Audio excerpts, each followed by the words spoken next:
Traders? FX Pip Collector here. Today is Monday, October 28th, and I'm going to be analyzing the pound yen, starting on the monthly, working my way all the way down to the 1 hour time frame for the full top-down analysis. But first, don't forget to check out my website, fxpipcollector.com, if you'd like to get access to my swing trade signals, my daily members-only live streams on Zoom, and my 34-video trading course, all included for only $30 per month. So in a ways, on the pound yen, I still think this is very, very clearly a 1, 2, 3 wave down or an ABC down for wave 4. And eventually it's going to go up again to complete this 1, 2, 3, 4, and 5 pattern that we see on the monthly time frame. Taking it down to the weekly time frame, I still think this is a wave A. I think this is 3 waves up, likely a wave B. I think eventually, which it doesn't have to happen now, it could drift up more, but eventually we're going to get a big push down for a wave C. I think the 50% is a likely area for the end of an ABC of wave 4. So keep that in mind. Also keep in mind this is the weekly time frame, which means this is going to take months to play out.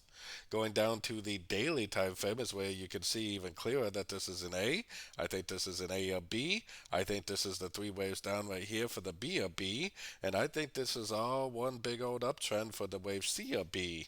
I'm watching my Fibonacci levels very closely, especially because we are at the key fib levels that I was watching. Because if we do get that breaker structure to the downside, I definitely will stop looking for logs and start looking for shorts for that big wave C. If not, I will keep looking for logs because this easily could just keep on trending up. Going down to the 4 hour time frame. On the 4 hour time frame, my most recent structure is right here that will tell me that the end of a trend has occurred, the end of a wave C, which would be a wave C of B. Until we actually get this breaker structure, we don't know that the trend is over, and I would be looking at every move I see to the downside as possibly just a correction to the last wave up. Just like this move down was only a correction to this, and this move down was only a correction to this, and this move down was only a correction to this, and so on and so on. That means that this move down could easily just be another correction to the uptrend, at least until we get that breaker structure. Going down to the 1 hour time frame is where I got my Fibonacci retracement on this last move up right here.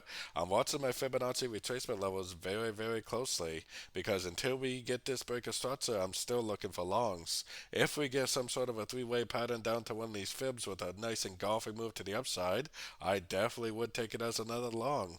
On the other hand, if it does something like this, and just keeps on going down and breaks structure, that will tell me that the wave B is likely over, and that will definitely turn me into a seller at the end of every single pullback I see for the continuation of the downtrend. So definitely keep your eye on these fib levels, definitely keep your eye on structure, and you should be trading in the right direction. So don't forget to join my free Discord channel, which is linked over here in the corner, and as always, thank you and happy trading.